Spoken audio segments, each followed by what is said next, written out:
Bismillahirrahmanirrahim. Assalamualaikum warahmatullahi wabarakatuh. Innal hamdalillah nahmaduhu wa nasta'inuhu wa nastaghfiruh wa na'udzu billahi min shururi anfusina wa min sayyiati a'malina. May yahdihillahu fala mudilla lahu wa man yudlil fala hadiya lahu. Wa asyhadu an la ilaha illallah wahdahu la syarika lahu wa asyhadu anna Muhammadan abduhu wa rasuluh la nabiyya ba'dah wa ba'd. Alhamdulillah, pada malam hari ini kita kembali bertemu dalam kajian kitab Al-Kabair, kumpulan dosa-dosa besar. Kita masuk membahas Al-Kabiratul Tsalitsah, dosa besar yang ketiga. Ada yang masih ingat dosa besar yang pertama dan yang kedua? Syirik, dosa besar yang pertama. Yang kedua, membunuh. Nah, ya, ada yang masih ingat dosa syirik, dalilnya apa?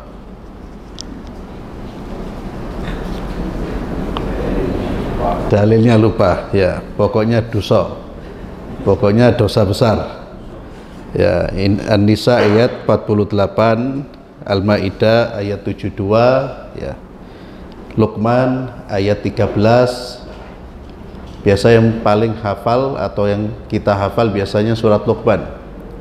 Nasihatnya Luqman kepada putranya, inna syirka la dzulmun azim.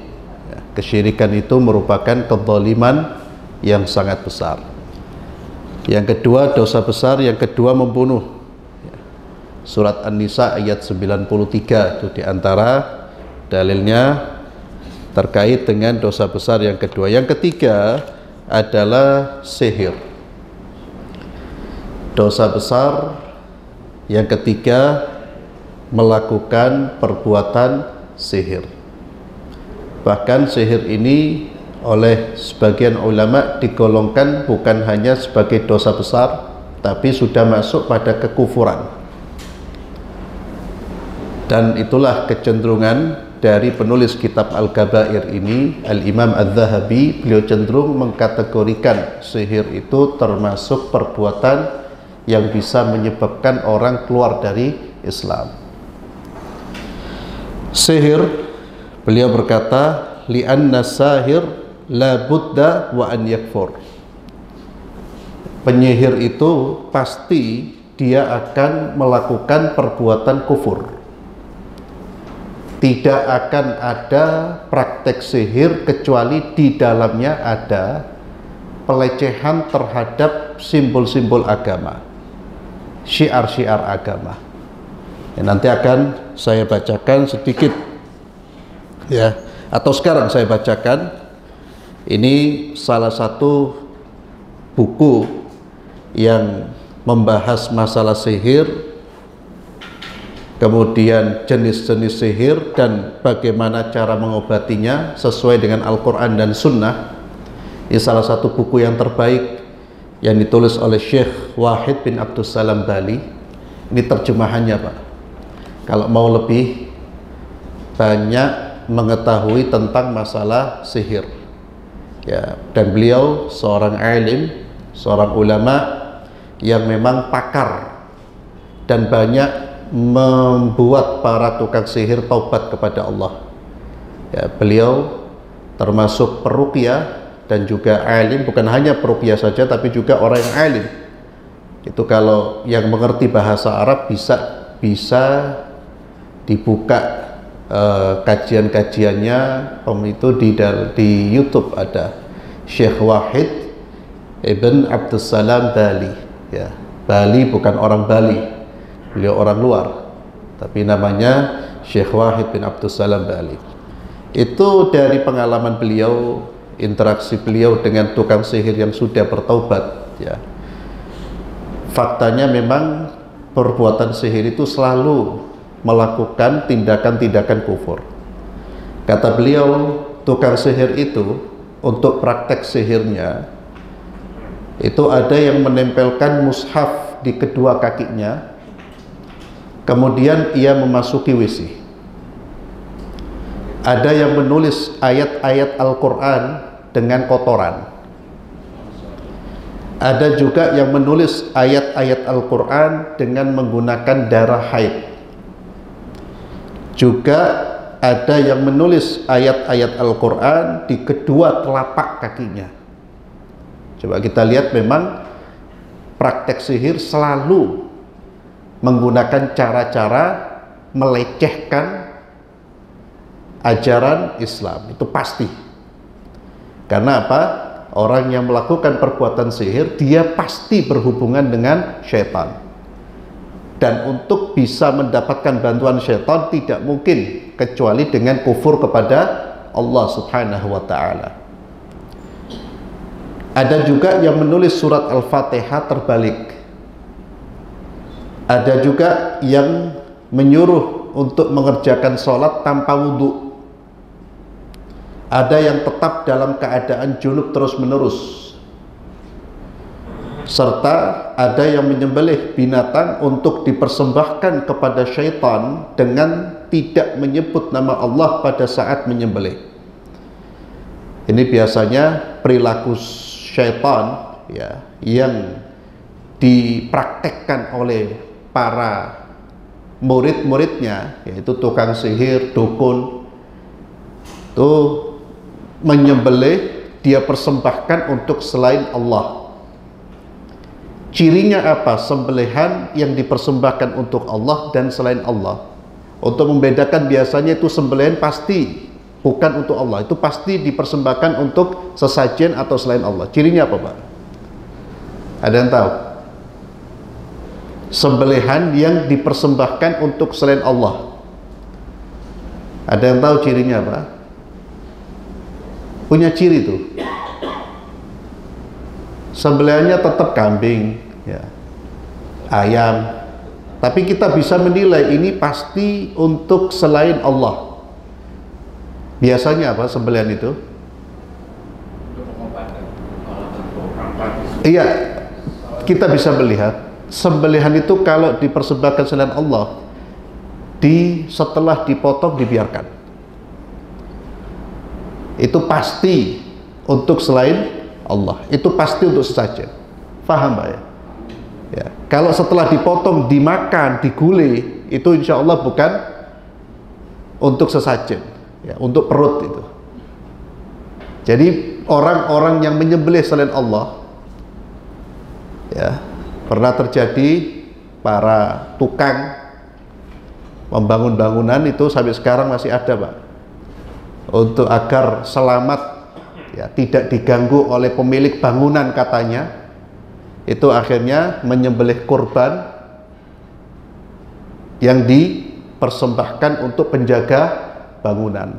Itu cirinya pasti setelah disembelih dibuang, ya, dibiarkan.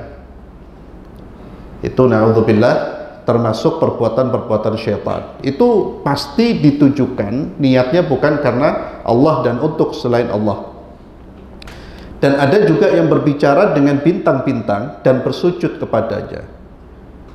Juga ada yang mencampuri atau berhubungan seksual ibunya atau anak perempuannya. Serta ada yang menulis mantra dengan lafaz-lafaz yang mengandung berbagai makna kekufuran. Jadi fakta yang ada inilah, maka memang benar jika sebagian ulama mengkategorikan perbuatan sihir itu termasuk kekufuran. Maka kata Imam Az-Zahabi, orang yang melakukan praktek sihir pasti melakukan kekufuran. Pasti melakukan kekufuran. Dalam surat Al-Baqarah ayat 102, di sini hanya dikutip sebagian. Ya, Imam Zahabi menyebutkan kutipan dari surah Al-Baqarah ayat 102 yang menunjukkan bahwa mereka yang melakukan praktek sihir itu adalah orang-orang yang kufur kepada Allah. A'udzubillahi minasyaitonir rajim, walakinna syayatin kafaru yu'allimuna an-nasa sihra. Akan tetapi setan-setan itulah yang melakukan perbuatan kufur, mereka mengajarkan manusia perbuatan sihir. Wa ma lisyaitanil mal'un ghardun fi ta'limihi al-insan as-sihr illa liyushraka bih. Tidak mungkin syaitan mengajarkan sihir kepada manusia kecuali agar manusia itu berbuat syirik kepada Allah Subhanahu wa taala. Karena syaitan tahu dosa yang paling besar yang dilakukan oleh manusia itu adalah dosa syirik. Syaitan paham betul itu. Maka pertama kali langkah syaitan dalam menyesatkan manusia, pertama kali mereka akan menyesatkan manusia melalui pintu syirik. Kalau tidak bisa melalui pintu syirik, nanti berpindah ke pintu yang lain, pintu dosa besar di bawah syirik. Tidak bisa dosa besar, dosa kecil, dan seterusnya. Allah Azza wa Jalla berfirman di surat yang sama, ya, Al-Baqarah ayat 102, "Wa ma yu'allimani min ahadin hatta yaqula innama nahnu fitnatun fala takfur." فَيَتَعَلَّمُونَ مِنْهُمَا مَا يُفَرِّقُونَ بِهِ بَيْنَ الْمَرْءِ وَزَوْجِهِ. Dan tidaklah mereka berdua, Harut dan Marut, ini ada perdebatan di kalangan para tafsir siapa Harut dan Marut, ya, tapi secara tekstual mereka adalah dua malaikat yang Allah turunkan untuk menguji manusia. Mereka punya ilmu sihir. Ketika siapapun yang datang kepada mereka, mereka mengatakan, kalian jangan kufur, kami ini ujian dari Allah, kalian jangan kufur. Tapi kalau kalian minta untuk diajari, saya ajari, kami ajari. Ini tentu sekali lagi masih perdebatan, ya, Harut dan Marut. Artinya perdebatan pakai mereka malaikat, tapi secara tekstual mereka adalah malaikat-malaikat Allah yang diturunkan untuk menguji manusia. Wa ma yu'allimani min ahadin hatta yaqula, sampai keduanya mengatakan innama nahnu fitnah, kami ini adalah ujian buat kalian dari Allah. Fala takfur, malaikat itu sudah memberi nasihat, jangan kamu berbuat kufur.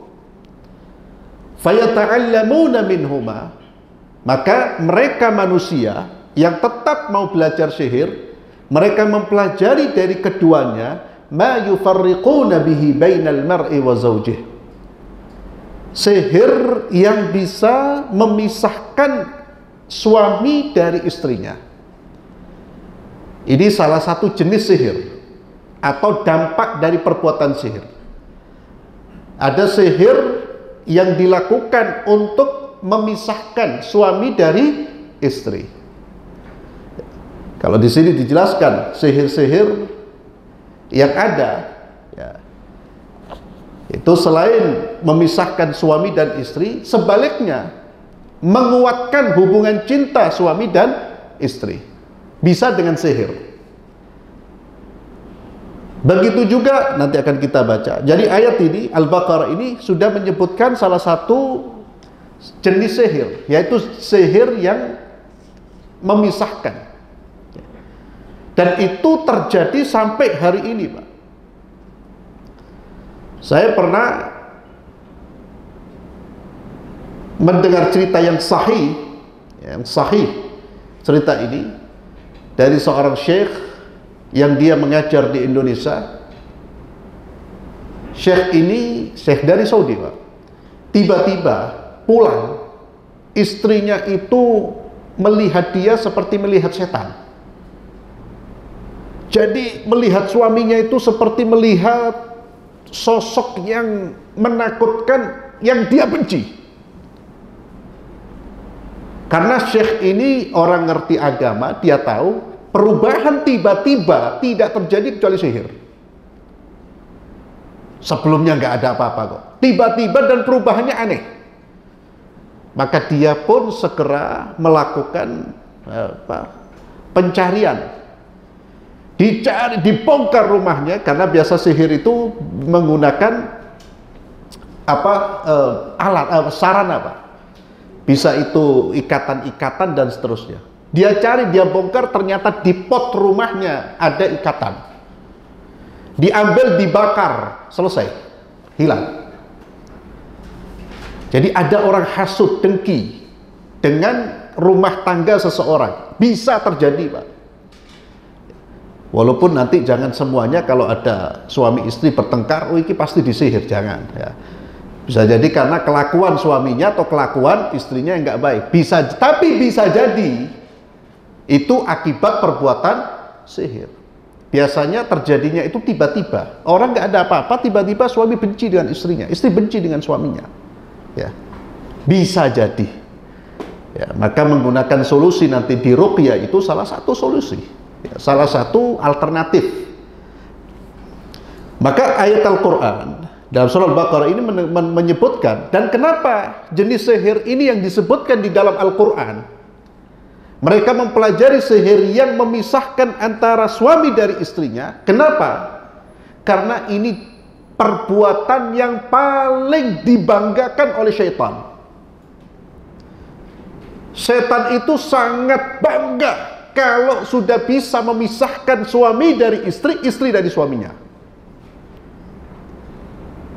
Paling membanggakan. Sebagaimana disebutkan di dalam hadis yang sahih, iblis itu selalu menyebarkan tentara-tentaranya untuk menggoda manusia, syaitan-syaitan itu. Ketika mereka selesai menyesatkan manusia, mereka lapor. Saya berbuat ini, berbuat ini, berbuat ini. Kata iblis, bagus, bagus, bagus. Tapi ketika ada syaitan mengatakan, saya sudah mampu memisahkan istri dari suaminya, suami dari istrinya, anta, kamulah pemenangnya.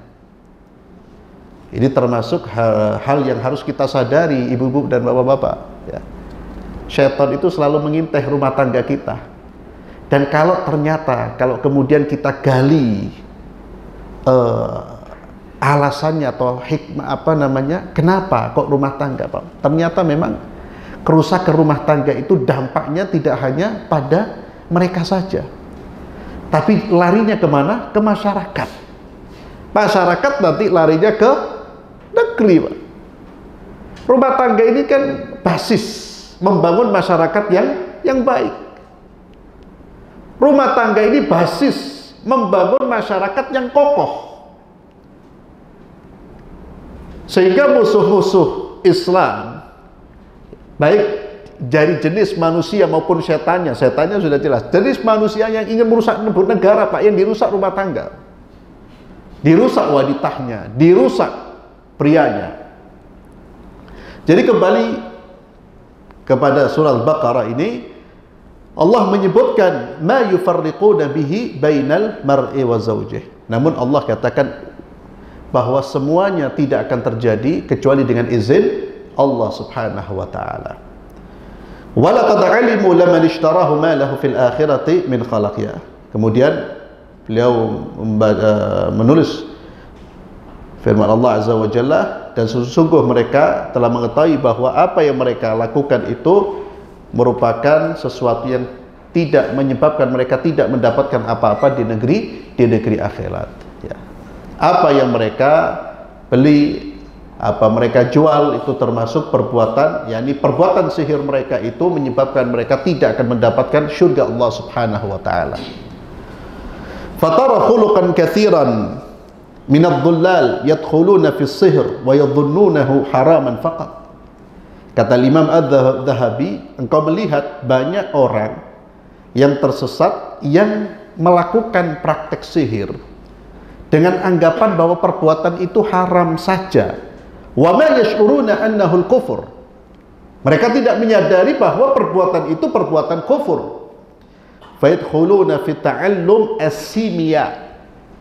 Ya. Mereka pun mempelajari simia. Simia itu di sini dijelaskan, ya, wa amilaha wa hiya mahdhu sihr. Simia itu, Pak, di zamannya Imam Zahabi sudah ada ilmu simia namanya. Itu bagian dari sihir, kata Imam Zahabi. Sekalipun banyak orang Islam yang belajar. Simia itu orang yang mampu membuat sebuah gambaran yang tidak hakiki. Jadi orang melihatnya ada sesuatu padahal tidak ada sesuatu. Dan itu salah satu jenis sihir. Namanya sihir pengelabuan. Mengelabui pandangan manusia. Sihir ini dipraktekkan di zamannya siapa, Pak? Kalau dalam Al-Quran, Nabi Musa.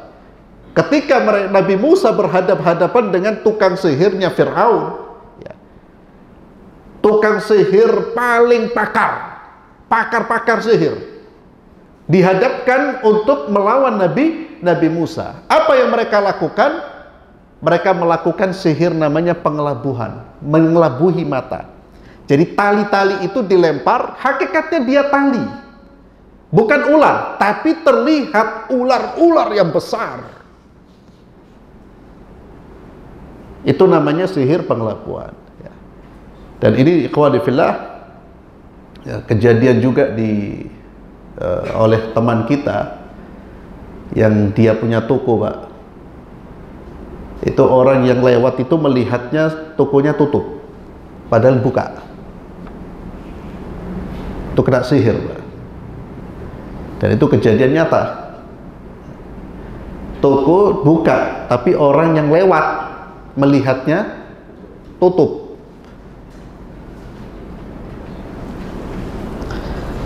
Wa amila wa hiya mahdhu sihr wa fi aqdil mar'a an zaujatihi wa sihr. Kemudian Imam Dzahabi menyebutkan beberapa jenis sihir. Aqdul mar'a an zaujatihi, memperkuat ikatan istri dan suami, bisa juga melalui sihir. Jadi memperkuat ikatan itu bisa dengan cara-cara yang legal, yang syar'i, Pak. Ya, seperti ngobrol bareng, kata-kata yang baik, ya. Bisa mungkin keluar bareng. Itu memperkuat ikatan. Bisa pula dengan cara-cara sihir, datang ke dukun, minta sesuatu agar hati suaminya tidak terikat dengan perempuan lain, Pak. Kalau orang istri yang lemah imannya, lemah keyakinannya, mereka akan melakukan praktek ini. Khawatir kehilangan suaminya, dia datang ke dukun, minta disihir. Tapi sihirnya bukan untuk mencelakakan, tapi untuk menguatkan hubungan. Dia lupa bahwa yang menguatkan dan yang bisa melepaskan ikatan semuanya atas izin Allah Subhanahu wa ta'ala. Itu bisa terjadi. Wa fi aqdil mar'an zaujati wa sihr wa fi mahabbati zauj li imra'ati wa fi bughdhiha wa bughdhihi. Demikian pula sihir itu bisa memperbesar rasa cinta suami kepada istri atau istri kepada suami. Demikian pula sebaliknya, sihir itu bisa menyebabkan suami benci dengan istrinya, istri benci dengan suaminya. Wa asbahu dzalik, dan yang semisalnya bikalimatin majhulah, yang mana biasanya mereka mengucapkan kalimat-kalimat majhulah yang tidak difahami oleh manusia. Aktsaruha syirkun wa dhalal. Sebagian besar ucapan itu mengandung kesyirikan dan kesesatan. Kemudian beliau melanjutkan wa haddu sahir al-qatl, dan hukuman di dalam Islam, pelaku sihir itu dieksekusi mati, hukum mati, Pak. Karena kejahatannya luar biasa. Satu, dia melakukan kejahatan bagi masyarakat. Yang kedua, dia melakukan kejahatan bagi agama. Tidaklah tukang sihir seperti yang dikatakan tadi melakukan perbuatan kecuali dia akan melecehkan agama Allah Subhanahu wa ta'ala. Li'annahu kafara billah, karena orang yang melakukan sihir itu dia kufur kepada Allah, au dhara'al kufra. Qala Nabi sallallahu alaihi wasallam, Nabi SAW bersabda, ijtanibus sab'al mubiqat, jauhilah 7 dosa besar, di antaranya sihir. Falyattaqil 'abdu rabbahu, maka kata Imam Dzahabi, bertakwalah seorang hamba kepada Allah Subhanahu wa taala, janganlah dia memasuki sesuatu yang bisa merugikan dunia dan akhiratnya. Diriwayatkan dari Nabi Muhammad sallallahu alaihi wasallam bahwa beliau sallallahu alaihi wasallam bersabda, haddus sahir darbatun bisayf, hukuman bagi orang yang melakukan sihir adalah darbatun bisayf, dipenggal dengan pedang. Was-sahih annahu min qauli Jundub. Namun kata Imam Dzahabi, yang sahih ini bukan hadis Nabi, bukan perkataan Nabi, tapi perkataan sahabat Rasulullah SAW yang bernama Jundub bin Junadah. Kemudian dari Bajalah bin Abdah, beliau berkata, atana kitab Umar radhiyallahu anhu qabla mautihi bisana, Kata Bajala bin Abda, kami mendapatkan surat dari Umar bin Khattab ketika menjabat sebagai khalifah. 1 tahun sebelum kematiannya, beliau memerintahkan pejabat-pejabat yang di bawah pemimpinan beliau, aniqtulu kulla sahir wa sahira. Eksekusi, bunuhlah setiap tukang sihir, laki-laki maupun perempuan. Ini diantara cara menghentikan tukang sihir, Pak. Jadi dieksekusi. Tentunya ini kembali kepada pemerintah, ya. Ketika Islam dijalankan dalam hukum Islam, termasuk orang yang berhak dieksekusi mati itu adalah tukang sihir, laki-laki maupun perempuan. Dan selalu kita ingatkan bahwa eksekusi itu tugasnya pemerintah, ya. Tidak boleh kita rakyat biasa kemudian lihat orang tukang sihir, ya, atau mungkin diduga tukang sihir kemudian dikeroyok bareng-bareng. Ya, kemudian dibunuh bareng-bareng. Itu bukan cara Islami. Dari Abu Musa radhiyallahu anhu, Nabi kita Muhammad sallallahu alaihi wasallam bersabda, "Thalathatun la yadkhuluna al-jannah."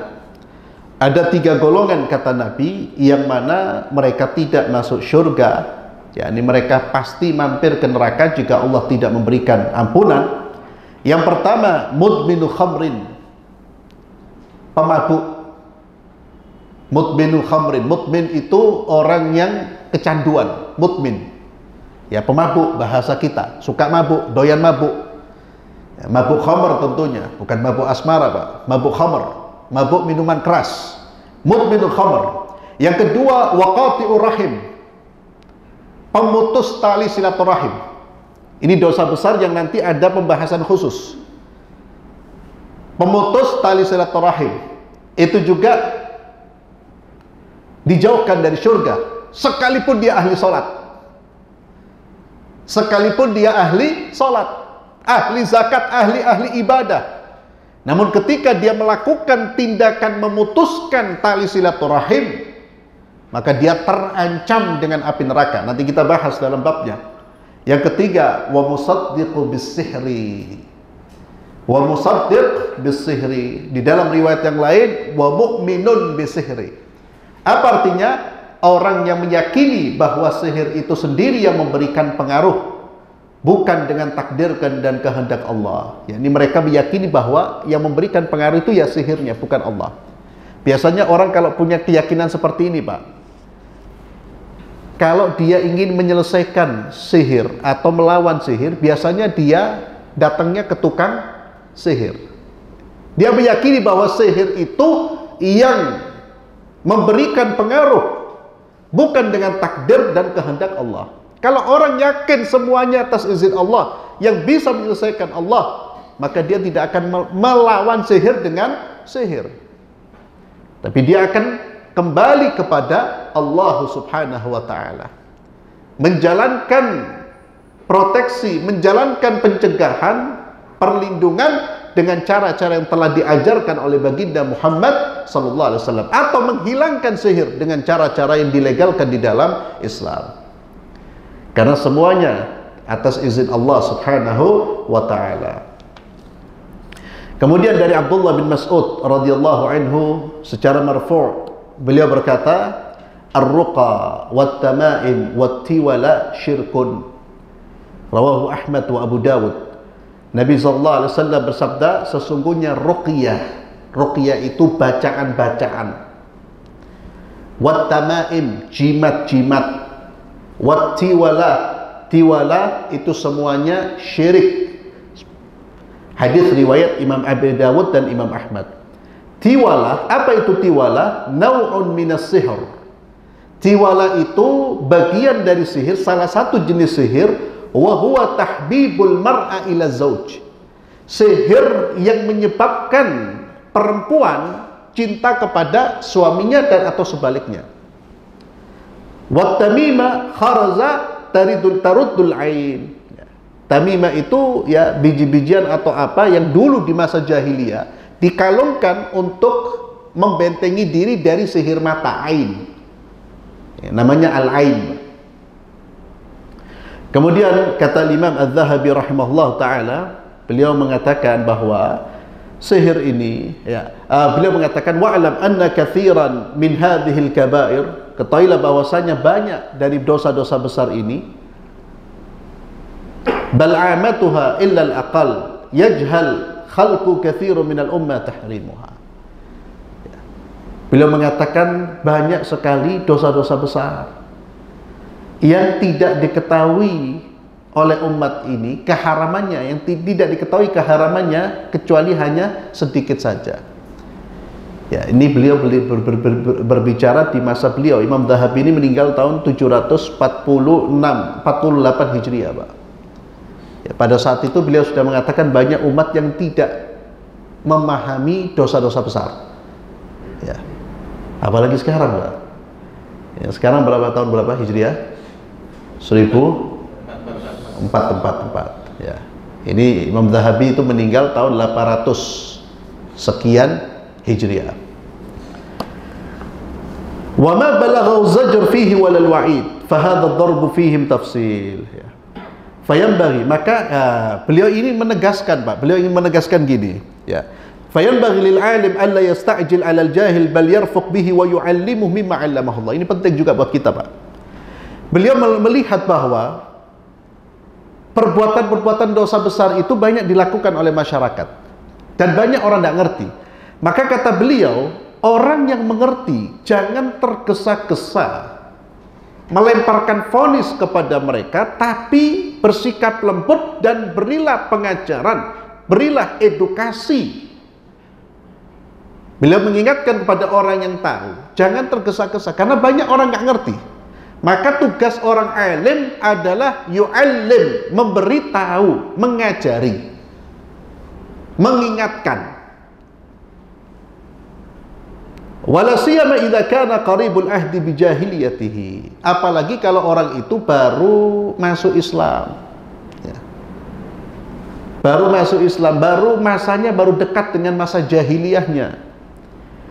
Qad nasha'a fi biladil kufril ba'idah. Terkadang dia itu hidup di negara kafir yang tidak mengenal atau tidak mendengar tentang ajaran Allah Subhanahu wa taala. Ya. Wa usira wa juliba ila ardil Islam wa huwa turkiyun kafir al-qudinam. Ini intinya beliau menjelaskan bahwa orang-orang yang awam ini perlu diedukasi, perlu disosialisasikan. Maka seorang alim jangan tergesa-gesa, dan memang seperti itulah cara berdakwah. Wa nafillah. Kita belajar itu, Pak. Belajar akidah, belajar dosa-dosa besar. Itu tujuan utamanya untuk mengajak orang agar meninggalkan dosa-dosa besar itu, mengajak orang. Bukan kita gunakan alat untuk menvonis sebelum berdakwah. Jadi lihat orang umpamanya saudara kita pakai jimat, langsung, oh kamu syirik, kamu kafir, langsung dilempar ke neraka, Pak. Jangan. Tapi ditarik agar dia melepaskan jimatnya, agar kita bawa dia kemana? Ke surga. Ini yang diingatkan oleh Imam Az-Zahabi rahimahullah ta'ala. Ya, kalau di masa tahun 800-an itu banyak orang nggak paham, apalagi tahun sekarang ini. Ya. Tahunnya orang meremehkan ilmu agama, nggak muda, nggak tua, Pak. Sehingga terkadang hal-hal yang syirik itu dianggap biasa. Bahkan terkesan dikemas dengan kemasan budaya. Yang itu biasa dilakukan, nggak perlu dimarah-marahi, nggak perlu diingatkan loh. Ya. Padahal itu sudah masuk dalam kategori perbuatan syirik kepada Allah Subhanahu wa taala. Dan tugas kita mengingatkan. Jangan diam, diingatkan, disampaikan. Ya. Yu'allim, menyebarkan ilmu. Ini sama saya teringat dengan salah seorang da'i yang ditanya tentang orang yang meninggalkan sholat. Dan pemuda yang semangat belajar, Pak. Dia ingin jawaban kafir apa muslim. Dia tanya, ya Syekh, gimana menurut Anda orang meninggalkan sholat itu? Syekhnya mengerti, Pak. Ya, bukan dijawab itu, Pak. Bukan fasik wala kafir, Pak. Apa jawabannya dia? Pemuda itu Syekh ini jawab kafir fasik, dan memang hukumnya antara itu. Tapi Syekh ini ingin memberikan edukasi kepada kita yang tahu ada cara yang lebih baik daripada Anda melontarkan vonis. Apa itu kata Syekh? Hukum orang yang meninggalkan sholat, kamu pegang tangannya, kamu ajak dia ke masjid, kamu ajari dia sholat. Itu lebih baik atau kita langsung, kamu fasik. Diajak. Diingatkan, silahkan, wajib diingatkan kalau kamu meninggalkan sholat, kamu bisa jadi orang fasik, kamu bisa kufur. Tapi tidak langsung. Karena kalau kita vonis tanpa berdakwah itu sama dengan, mohon maaf, kita itu nendang dia ke neraka, Pak. Ini orang mau jalan ke neraka tambah kita jungkrakno, Pak. Wis mlebu pisan, Mas. Ya. Kan saudara kita kalau jalan seperti itu, berbuat syirik, berbuat dosa besar, kasihan kita. Ini saudara saya, al-muslim, akhul muslim. Kita pegang tangannya, kita ajak, ya akhi, jangan melakukan perbuatan ini. Ini dosa. Ini berbahaya, ini merusak akidah antum. Ajak mereka untuk kembali kepada tauhid. Ajak mereka untuk kembali ke jalan Allah Subhanahu wa taala. Ini yang diingatkan oleh Imam Az-Zahabi rahimahullah taala. Kemudian pembicaraan selanjutnya ya terkait dengan bagaimana kita ini berdakwah ya. Fa in urifa hadha mubiqatul wa hadhara minha wa arkanul fara'id wa i'taqadaha, na'am, fa huwa sa'id wa dzalika nadir. Fa yanbaghi lil 'abdi ay yahmadallah 'ala al-'afiyah. Ya, kemudian beliau mengingatkan betapa nikmatnya seorang hamba ketika diberi hidayah oleh Allah. Dia mengerti tentang tauhid, dia tidak berbuat syirik, dia melakukan kewajiban-kewajiban, itu kenikmatan yang besar, Pak. Wallahi itu kenikmatan yang luar biasa. Karena tidak semua orang diberi hidayah oleh Allah. Tidak semua orang mengerti tentang tauhid, mengerti tentang syirik. Bahkan sampai detik ini kita lihat saudara-saudara kita masih banyak bergelimang di dalam perbuatan-perbuatan yang tidak diajarkan di dalam Islam. Detik ini, saat ini masih saudara-saudara kita yang belum rukuk dan sujud di hadapan Allah. Namun kita saat ini digiring oleh Allah. Siapa yang menggiring kita? Allah Azza wa Jalla. Nikmat azimah. Bukan hanya salat, kita pun digiring di majlis ta'lim. Nikmat azimah. Kata Imam Az-Zahabi, falyahmadillah, banyak-banyak muji Allah Subhanahu wa taala. Bukan untuk kita banggakan, Pak. Tapi ini sebagai bentuk rasa syukur kita kepada Allah, kita memuji Allah. Dan jangan membanggakan diri kita, karena hidayah yang kita terima saat ini pemberian Allah. Allah pilih kita. Falyahmadillah, bertahmidlah kepada Allah Subhanahu wa taala. Banyak saudara-saudara kita, Pak, yang mereka melihat kenikmatan itu hanya dunia, kesenangan itu hanya dunia, sehingga gak pernah masuk ke masjid. Yang dikejar dunia. Ini satu fenomena yang seharusnya bagi kita yang digiring oleh Allah untuk mau belajar, mau beribadah kepada Allah. Ini satu hal yang seharusnya menjadi pemicu kita untuk senantiasa bersyukur pada Allah. Dan hidayah itu kenikmatan terbesar, lebih besar daripada dunia dan seisinya, Pak. Lebih besar daripada dunia dan seisinya. Memang kita nggak ngerasakan itu, besarnya lebih besar dari dunia dan nggak ngerasakan itu. Tapi kapan kita ngerasakan? Kalau kita wafat. 2 rakaat salat subuh sebelum subuh, itu kata Nabi apa? Khairun minad dunya wa ma fiha, lebih baik daripada dunia dan seisinya. Tapi bagi sebagian manusia kata-kata itu seperti gak ada nilainya. Kenapa? Karena masih abstrak. Kenapa masih abstrak? Karena imannya lemah. Itu kan soal keimanan, keyakinan. Kenapa imannya lemah? Kembali kepada pendidikan kita, Pak. Pendidikan kita, hati-hati. Saya sering ingatkan dalam kajian-kajian, Pak. Hati-hati. Ya, salah satu yang menyebabkan iman kaum muslimin, sebagian kaum muslimin saat ini lemah, Pak, sehingga melihat akhirat itu seperti gak ada. Itu kan berarti menunjukkan imannya lemah. Itu gara-gara, Pak, bisa jadi pendidikan kita, Pak, baik pendidikan dari orang tuanya atau sekolahnya, yang selalu menggambarkan segala sesuatu dengan materi. kebahagiaan materi, kesuksesan materi. Itu kan yang selalu diulang-ulang itu. Kita tidak jarang orang tua mengatakan, nak, kamu belajar agar kamu bisa meraih pahala sebanyak-banyaknya. Nak, kamu belajar agar kamu bisa meraih pahala dengan ilmumu. Ya. Yang sering ditanamkan apa, nak, kamu belajar biar kamu kaya, biar kamu senang. Itu loh, lihat seperti si fulan, tetanggamu mobil api, iku pinter karena sekolah. Selalu apa? Materi. Sehingga anak-anak ini, Pak, kalau di ngajeni, Pak, hei, sholat subuh lebih baik daripada dunia dan seisinya. Mikir dia, oh, oleh apa nang masjid ini, dunia dan seisinya itu, Pak. Hilang, akhirat mereka hilang. Kenapa? Orang tuanya. Oh, selalu diarahkan, kamu jadi dokter biar kamu punya rumah besar. Loh, rumah di mana? Dunia. Disampaikan tentang surga? Tidak disampaikan. Ya itulah nanti tumbuh generasi yang tidak mengerti kecuali dunia toh. Termasuk sekolah itu bahaya, Pak, kadang-kadang. Kalau bukan sekolah tidak mengerti tentang hakikat pendidikan Islam, yaitu sekolah, kamu harus masuk ke fakultas kuliah di universitas negeri. Bagus itu, Pak, tidak ada masalah, Pak. Tapi yang bermasalah ketika anak didoktrin masuk ke sana untuk meraih kesuksesan duniawi tok.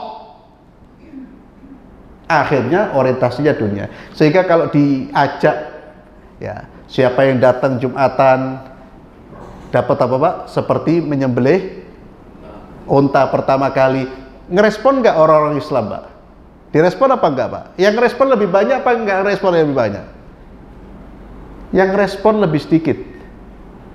Tapi kalau umpamanya Masjid Al-Hikmah, ya, siapa yang datang di awal jam 9:30 dapat uang 250.000,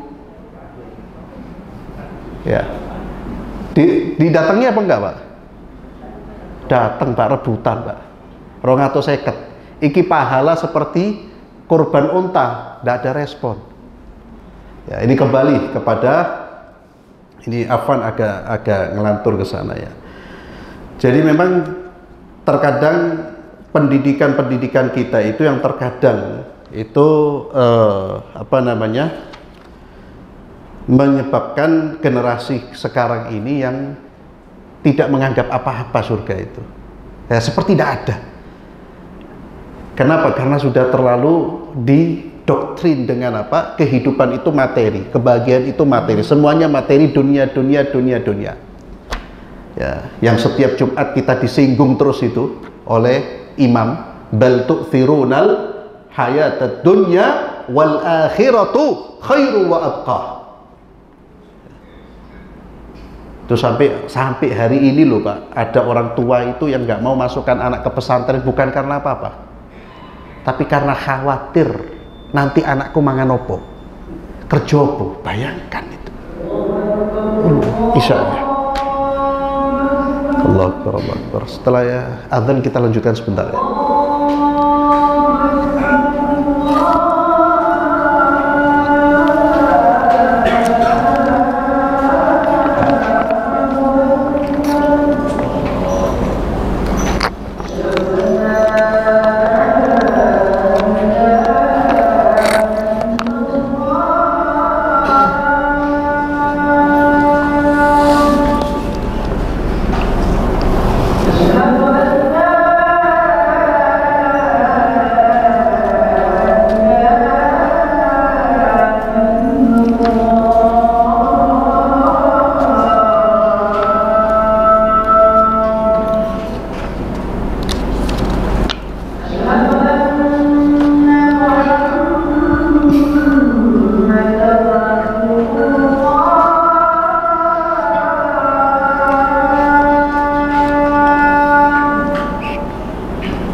La haula.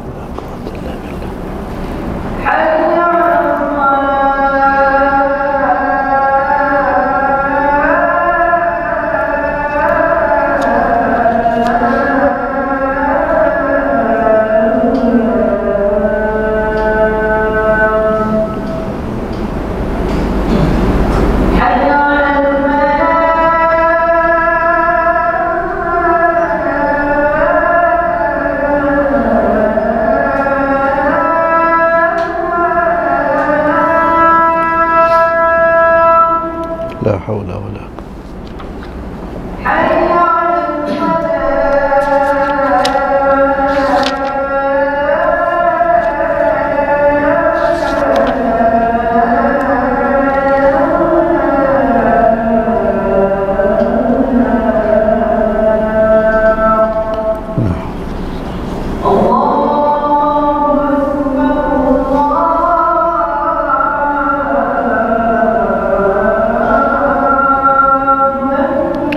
Allahu Akbar, Allahu Akbar.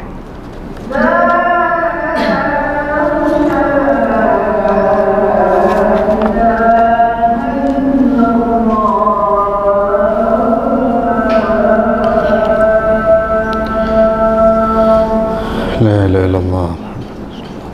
Allah. Assalamualaikum.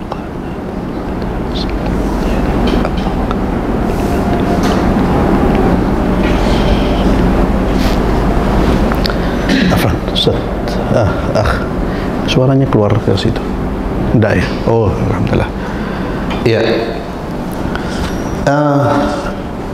Saya bacakan sedikit Pak tentang tanda-tanda yang bisa dijadikan barometer untuk mengenali tukang sihir Pak. Ini juga penting. Ya. Yang pertama, biasanya tukang sihir itu menanyakan nama si pasien dan nama ibunya. Jadi kalau kita ke tabib yang sekarang disebut tabib atau orang pintar, kemudian nama ibu, ya itu sudah waspada. Itu kebiasaan. Ya, tapi tidak selalu, Pak. Ya. Nanti jangan antum buka rekening di bank tanya ibu loh ini tukang sihir. Bukan, jangan. Ya tahu tempatnya lah. Yang kedua, meminta salah satu dari beberapa benda bekas dipakai si pasien. Itu juga tanda. Minta benda bekas, entah itu pakaian, topi, sapu tangan atau kaos. Yang ketiga, terkadang meminta hewan dengan kriteria tertentu untuk disembelih dengan tidak menyebut nama Allah padanya. Dan terkadang darah binatang sembelihan itu dioleskan pada beberapa tempat penyakit yang dirasakan oleh pasien atau melempar binatang itu ke tempat puing-puing bangunan. Suruh sembelih binatang tertentu, warna tertentu, jangan menggunakan nama Allah, kemudian dilempar. Yang keempat, penulisan mantra-mantra. Yang kelima, membaca jimat-jimat dan mantra-mantra yang tidak bisa difahami. Yang keenam, memberi suatu pembatas yang terdiri dari 4 persegi kepada pasien yang di dalamnya terdapat huruf-huruf atau angka-angka. Yang ketujuh, menyuruh pasien untuk mengurung diri dari orang-orang untuk waktu tertentu di suatu ruangan yang tidak dimasuki sinar matahari. Yang kedelapan, terkadang si penyihir itu menyuruh pasien untuk tidak menyentuh air untuk waktu tertentu yang biasanya 40 hari. Kemudian yang ke-9, memberi beberapa hal kepada pasien untuk ditimbun di dalam tanah. Ya. Sesuatu harus ada timbun. 10, memberi pasien beberapa kertas untuk dibakar dan mengeluarkan asap. 11, berkomat kamit dengan kata-kata yang tidak dapat dipahami ketika dia membaca. 12, terkadang si penyihir memberitahu pasien namanya dan kampung halamannya serta permasalahannya sebelum pasien itu ngomong. Dia sudah tahu. Ya. Yang ke-13, si penyihir juga menuliskan untuk pasien beberapa huruf terputus-putus di sebuah kertas. Ini pernah saya lihat Pak, huruf yang terputus-putus. Ya. Ada seseorang dari seseorang yang sakit, ya ternyata dia dikasih satu seperti dahan ya. Itu dimasukkan dalam air, ada huruf, saya kira huruf Arab itu. Ternyata memang menyerupai huruf Arab, ternyata ya menyerupai tapi tidak bisa dibaca, huruf terputus-putus. Itu pasti perilaku sihir. Wallahu a'lam bissawab. Ini termasuk dosa besar yang ketiga, dan praktek sihir ini Pak bisa kita hindari dengan apa? Dengan komitmen, dengan zikir dan wirid yang diajar oleh baginda Muhammad SAW. Ya. Dan sihir biasanya muncul dari orang yang hasad. Sehingga di dalam surat Al-Falaq kita membaca min syarri hasidin idza hasad. Ya, baca zikir-zikir wirid-wirid yang diajar oleh baginda Muhammad sallallahu alaihi wasallam. Ya, qul wallahu qul a'udzu birabbil falaq qul a'udzu birabbin nas setelah salat mau tidur. Ya, itu penting sekali Pak, karena orang hasad itu banyak. Dan karena hasadlah orang melakukan tindakan sihir. Wallahu a'lam bissawab. Ada pertanyaan Pak atau kita selesai? Nah. Gini Ustaz, kadang-kadang kita sering temui orang yang berpraktek sihir, tapi ngakunya itu muridnya Syekh Abdul Qadir Jailani, ketemu Nabi Khidir, muridnya Sunan Kalijogo dan sebagainya, dan dia pakai ayat-ayat Al-Quran, itu sihir. Loh, jadi kalau kita lihat Pak, orang itu yang pertama tidak menjalankan agama dengan baik dan benar, ya pasti dia bukan orang baik. Pengakuan itu pasti ada. Ya, namanya tukang sihir, bahkan semua penjahat itu tidak akan mengaku saya muridnya iblis Pak. Ya, pasti mengaku saya muridnya ini, saya belajar itu. Bahkan di sini disebutkan tukang sihir itu juga nanti dalam pengobatan pasti menggunakan ayat, tapi hanya untuk mengelabui. Biasanya baca ayat dikeraskan, kemudian mantranya dipelankan. Jadi itulah mengapa pentingnya kita yang pertama harus teliti. Jangan kita mengikuti tren pengobatan alternatif tanpa mengetahui hakikat pengobatan itu atau siapa yang mengobati. Kalau kita sudah lihat dia menggunakan mantra-mantra, pastikan mantranya Quran dan hadis. Yang kedua, orangnya soleh betul. Soleh itu bisa dilihat dari perilakunya Pak. Maka kata Imam Syafi'i, kalau Anda melihat orang terbang atau berjalan di atas air, jangan dipercaya, jangan langsung disebut waliullah, tapi tengoklah perbuatannya, cocokkan perbuatannya dengan Al-Quran dan hadis. Kalau tidak sesuai, dia bukan waliullah, pasti walinya syaitan. Maka klaim-klaim muridnya ini, belajar dengan itu pasti Pak. Gak ada orang sihir kemudian lalu ngomong bahwa saya ini muridnya syaitan Pak. Dan itu insya Allah gak ada. Jadi seperti, jadi lihat Pak perbuatannya, cocokkan dengan Al-Quran dan Sunnah. Wallahu a'lam bishawab. Masih ada satu lagi. Nah, ya itu tadi kan artinya gini, dan itu tadi yang Ustaz cerita itu kan memang terjadi bahwa misalnya warung ya itu seolah-olah tutup atau tiba-tiba masakannya itu busuk gitu ya, sehingga orang nggak datang segala gitu. Nah ini memang gimana? Memang diizinkan oleh Allah seperti itu? Iya, semua diizinkan oleh Allah Pak. Itu sebagai ujian Pak. Semuanya harus kita yakini, semuanya diizinkan oleh Allah Subhanahu wa ta'ala. Semuanya atas kehendak Allah. Tapi tidak semua yang kehendak Allah, Allah ridhai. Dan itu sebagai ujian kita. Kita ini mau kufur, silahkan sama Allah dikasih. Anda mau kufur, silahkan. Mau beriman, juga silahkan.